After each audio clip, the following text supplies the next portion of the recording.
El meu lloc preferit de Venècia, quin és? Torcello. Punt. Per què?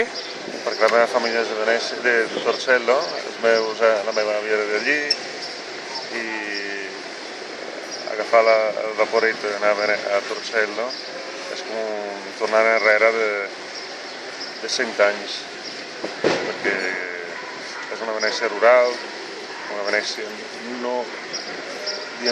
una Venècia desconeguda en el sentit que Torcello existia abans de Venècia, i clar, no és la Venècia turística de Piazza San Marco. Es pot passejar en el verd, veure hi ha vinyes, hi ha camps, i l'església més antiga de Venècia. I qui hi trobarà un català a Torcello? Qui hi trobarà?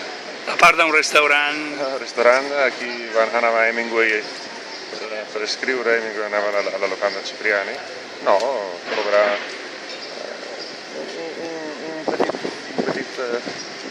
un petit poble on passejar i descans, pau, i podrà menjar bé, verament.